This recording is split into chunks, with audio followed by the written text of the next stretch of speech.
los delitos contra la libertad. Repito, hoy vamos a conversar referente a los delitos contra la libertad. En ese orden vamos a iniciar en orden cronológico. Y podemos decir que los delitos contra la libertad, si lo podemos definir, si intentamos definirlo, podemos decir que son aquellos, los delitos contra la libertad, son aquellos delitos que afectan a la capacidad de una persona para actuar. Dime, María, dime.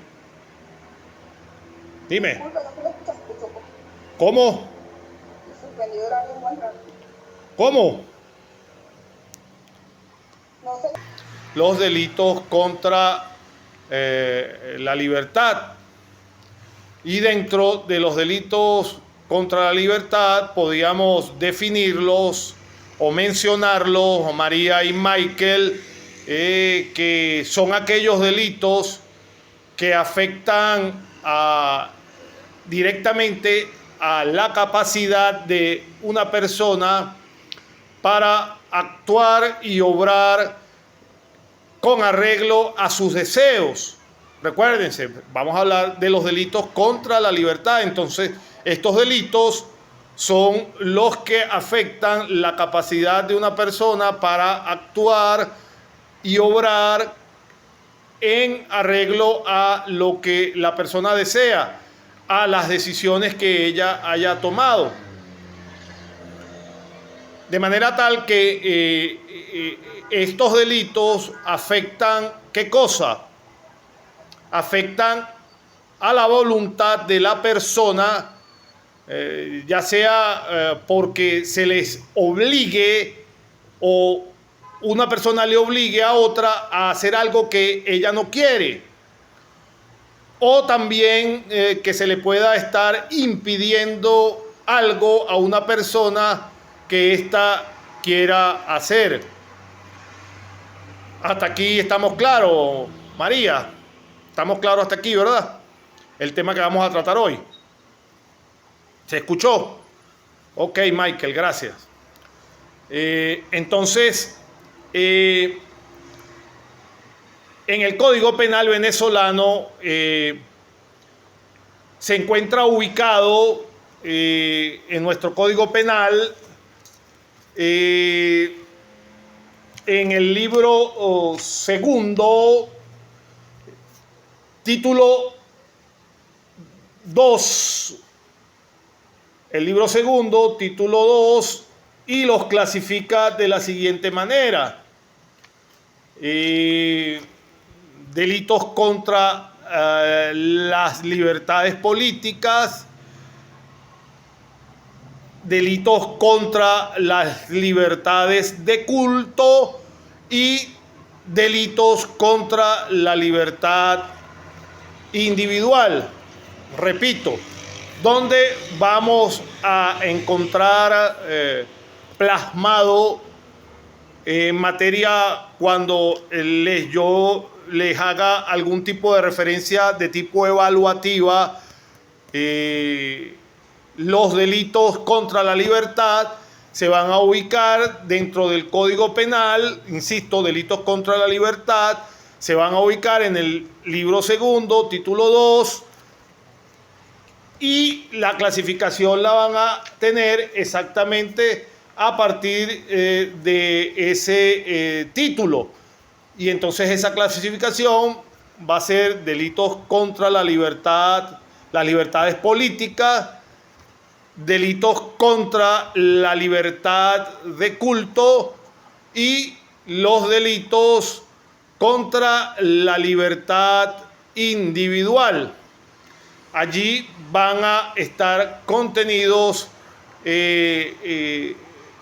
nuestros articulado que vamos a tratar en el día de hoy. Sí, buenas tardes, Marlene, bienvenida a nuestra clase de hoy. Buenas tardes, profesor. Buenas tardes para todos. Marlene, antes de que te conectaras, estaba conversando con los compañeros María y Michael sobre lo que nos aquejaba el día de hoy, lo que nos convocaba el día de hoy, que no era otra cosa que los delitos contra la libertad. Decía en cuanto a eso, en unos 3-4 minutos anteriores que comencé mi conversación con los compañeros, te pongo al tanto para que no te pierdas en entero en la clase.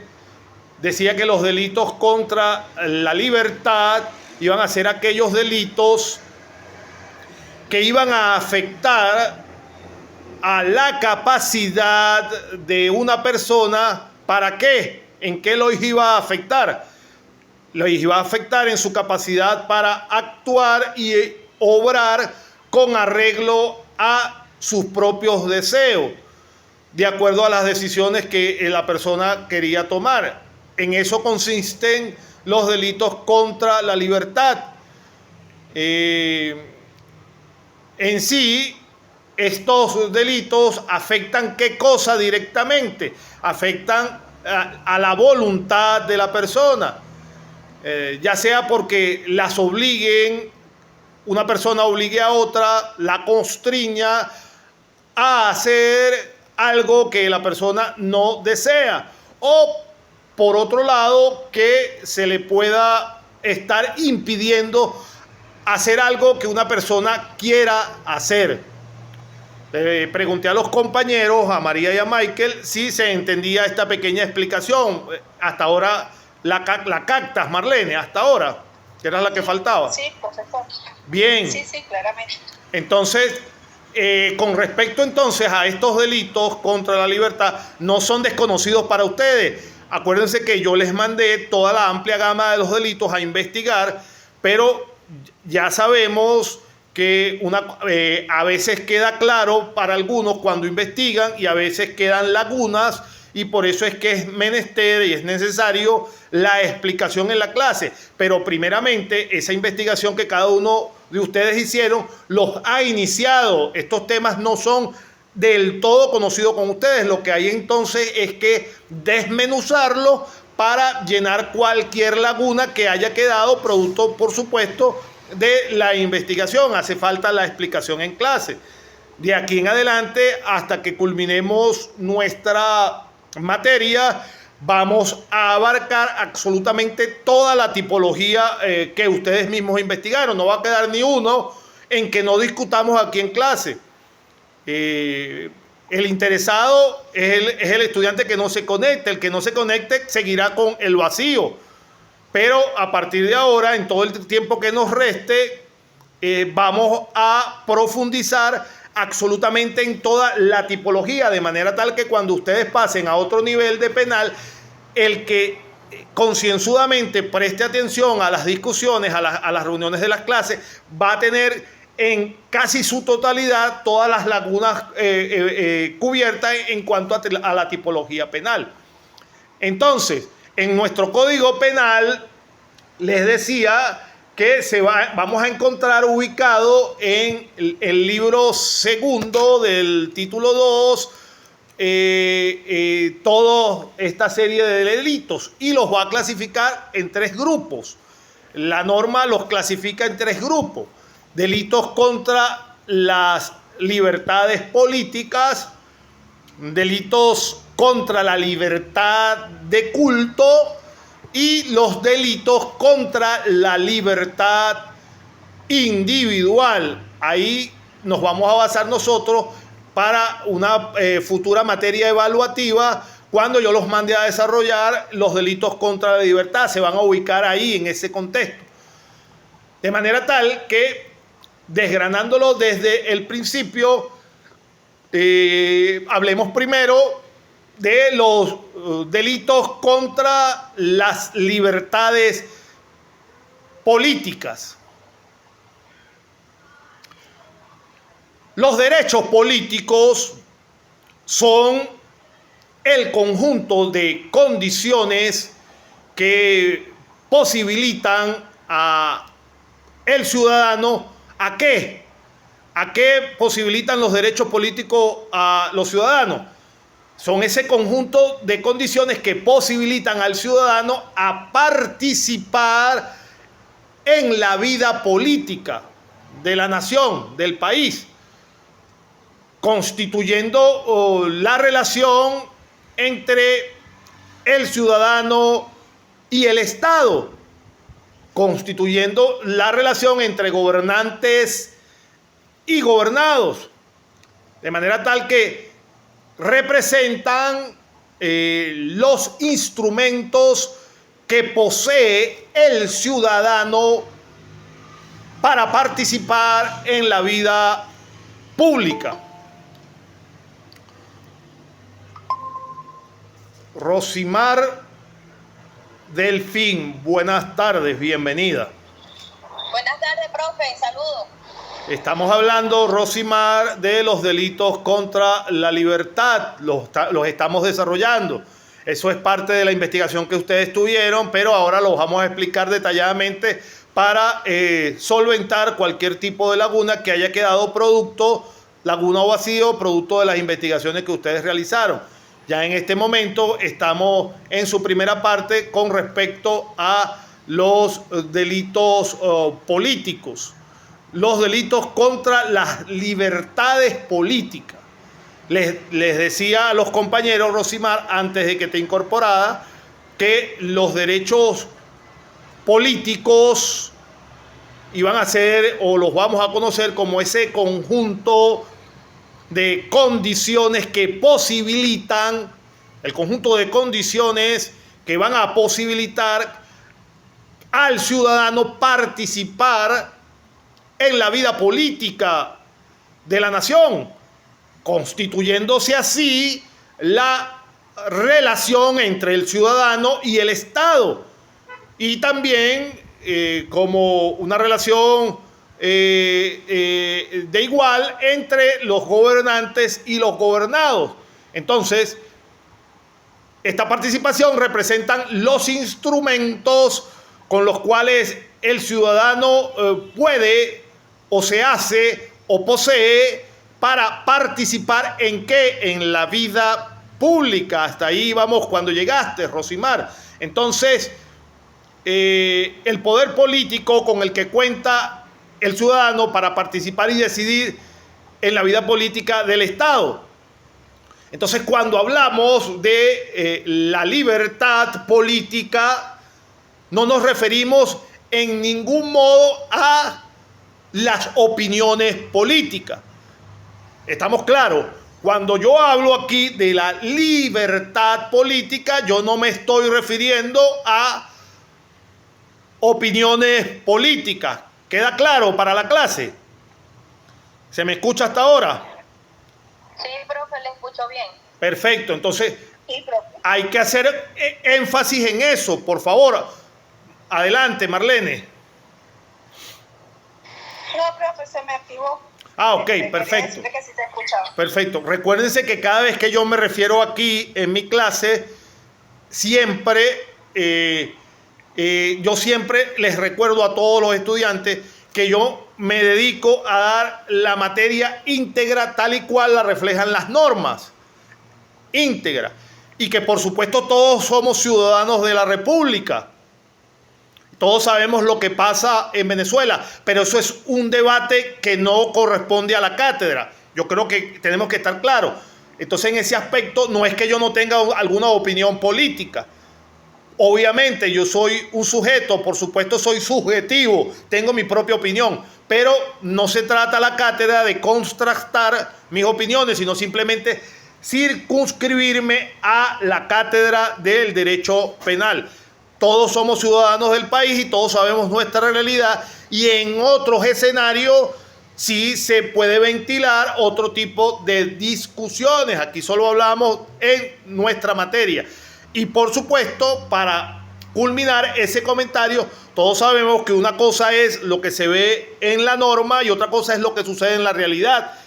Si es justo o no, es también materia para otro escenario, pero lo importante de la cátedra y del proceso de formación inicial universitario es aprender exactamente lo que contempla la norma y los procedimientos que se deben aplicar, que en la realidad sucedan otras cosas anómalas o no, esa es materia de discusión para otro escenario que no es la cátedra en este momento.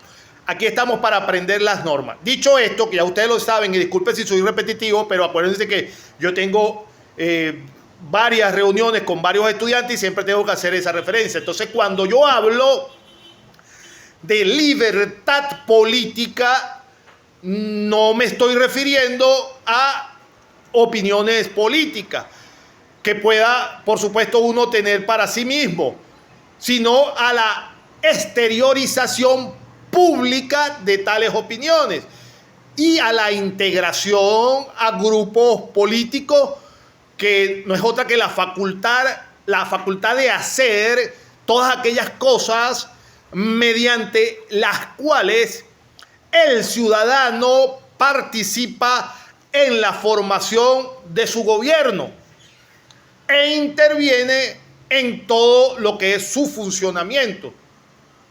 Entonces, en su sentido político y no metafórico, libertad significa la ausencia de ¿qué? ¿Qué significa libertad? La ausencia de interferencia por parte de otro. Eso sí lo tenemos que tener claro. ¿Qué significa libertad? Sin metáfora. Significa la ausencia de interferencia por parte de otro. Y la libertad civil define el área en la cual la interferencia de otros ha sido excluida totalmente por la ley, por un código o por una norma de comportamiento. Es así entonces como principales derechos políticos, ¿cuáles son los que tenemos? ¿Cuáles son los principales políticos que tenemos? Constitucionales. Toda persona tiene derecho a participar en el gobierno de su país, directamente o por medio de quién, o por medio de sus representantes que él mismo escoge.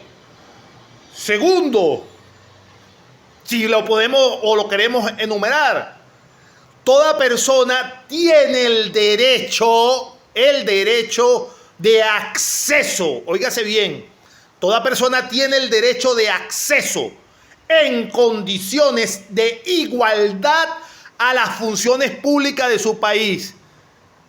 Nosotros como juristas debemos tener en claro la normativa perfecta. Por eso es que les digo que para nosotros lo importante es saber exactamente lo que debe ser y lo que debemos nosotros en el marco de nuestras atribuciones tratar de que eso se cumpla. Entonces, toda persona tiene el derecho de acceso en condiciones de igualdad a las funciones públicas de su país. Entonces, el pueblo tiene la voluntad de expresarse mediante ¿qué? Mediante elecciones auténticas que se celebran periódicamente por sufragio universal e igual y por el voto secreto. De manera tal que, haciéndole esta presentación preliminar de lo que son los derechos políticos, por favor les pido la colaboración ahora, que alguien me ayude con el artículo 166. Por favor, si alguien me ayuda a leerlo, de los delitos contra la libertad, capítulo 1, de los delitos contra las libertades políticas, artículo 166, por favor. Yo, profe. Ajá, por favor, gracias. Artículo 166. Cualquiera que por medio de violencias, amenazas o tumultos impida o paralice totalmente o parcialmente el ejercicio de cualquiera de los derechos políticos, siempre que el hecho no esté previsto por una disposición especial de la ley, será castigado con arresto en fortaleza o cárcel política por el tiempo de 15 días a 15 meses. Si el culpable es un funcionario público y ha cometido el delito con abuso de sus funciones, el arresto será de 6 a 30 meses.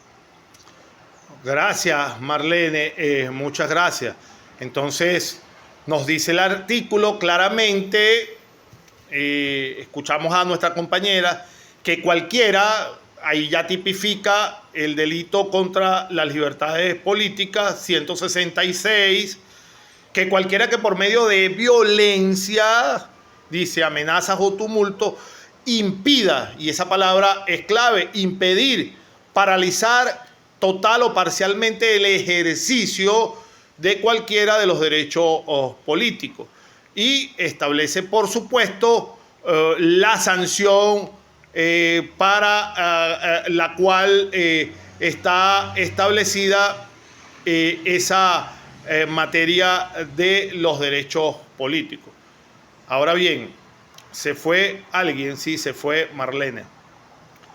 Ahora bien, en ese sentido, hablando de participación, delitos contra la libertad de culto. Delitos contra la libertad de culto. Entonces, fíjense, en cuanto a estos delitos,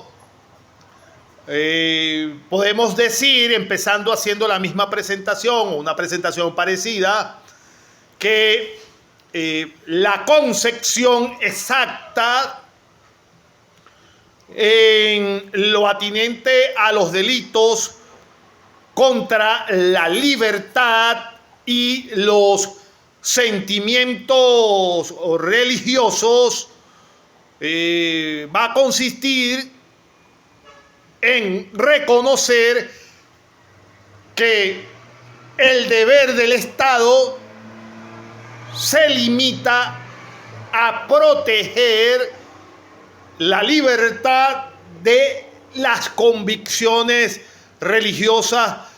¿Contra qué? Contra los atentados ilícitos.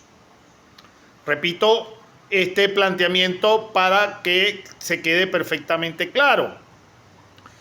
La concepción que se tiene en cuanto a todo lo atinente a los delitos contra la libertad y contra los sentimientos religiosos llamados de culto, va a consistir en reconocer que el deber del Estado se va a circunscribir, se va a limitar en proteger la libertad de las convicciones religiosas. ¿Contra qué? Contra todos los atentados ilícitos. Se une en razón a las disposiciones del Código la libertad y sentimientos religiosos. Entonces, de esta manera se entiende que la protección del derecho penal se aplica ante todo a la libertad religiosa, es decir, a la libre manifestación, a las convicciones religiosas desde el interior de las sociedades religiosas existentes o de las creencias religiosas existentes. Pero independientemente de toda idea de culto en común, está igualmente protegido el sentido religioso de cada individuo. Esto es, por supuesto, la convicción firme y serenamente expresada de una organización universal dominante en el hombre. Ahora bien, todo este preámbulo tiene, por supuesto, su fundamento legal, como todo lo que hablamos en materia en nuestra clase. Y entonces nos vamos a ir inicialmente para darle el fundamento sólido de este planteamiento a la Constitución Nacional, si alguien la tiene en la mano, por favor. Y si alguien la tiene en la mano o la ubican en su portátil, si lo están manejando, artículo 59, si son tan amables, de la Constitución Nacional. A ver qué nos dice, por favor. Artículo 59. El Estado garantizará la libertad de religión y de culto.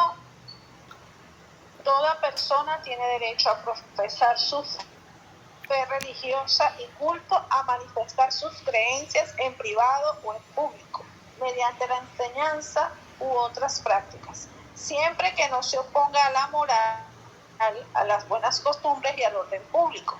Se garantizará asimismo la independencia y la autonomía de las iglesias y confesiones religiosas, sin más limitaciones que las que deriva esta Constitución y la ley.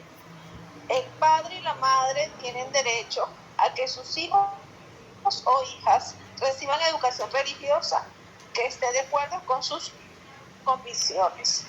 Nadie podrá invocar creencias o disciplinas religiosas para eludir el cumplimiento de la ley, ni para impedir a otro u otra el ejercicio de sus derechos. Muchas gracias, Marlene. Toda este preámbulo que yo más o menos traté de esbozarle se sustenta en esto que acaba de leer de manera textual nuestra compañera Marlene en el artículo 59, donde se consagra la protección que brinda el Estado a el libre albedrío de cada uno de los individuos de practicar, de asumir, inclusive de inculcarle a sus hijos el culto, la creencia, la religión que ellos profesen. Buenas tardes, Rosángel, bienvenida a nuestra clase de hoy. Buenas tardes, profe. Disculpe por integrarme tarde, solo que estoy trabajando en la calle. No, está bien. Bienvenida, Rosángel. Para que te ubiques, estamos hablando de los delitos contra la libertad. Y en este momento estamos hablando ya llegamos a los delitos contra la libertad de culto. Y en ese aspecto, sumándonos a los que nos acaba de leer el artículo 59 constitucional, que es el basamento sólido donde el Estado protege la libre confesión religiosa de cada uno, el accionar de la preferencia de cada uno en cuanto a la fe religiosa.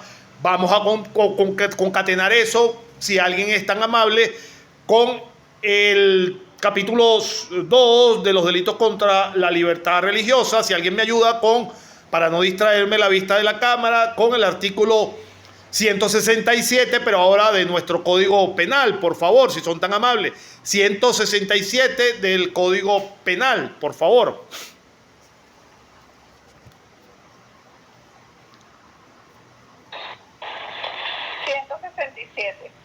El que por ofender algún culto lícitamente establecido o que se establezca en la República impida o perturbe el ejercicio de las funciones o ceremonias religiosas será castigado con arresto desde 5 hasta 45 días. Si el hecho fuere acompañado de amenazas, violencias, ultrajes o demostraciones de desprecio, el arresto será por tiempo de 45 días a 15 meses. Gracias, Marlene. Bienvenida, Helen, a nuestra pequeña reunión del día de hoy. Bienvenida. Gracias, buenas noches. Entonces, gracias, Marlene. Artículo 167. Desmenucémoslos un poco. Planteémonos,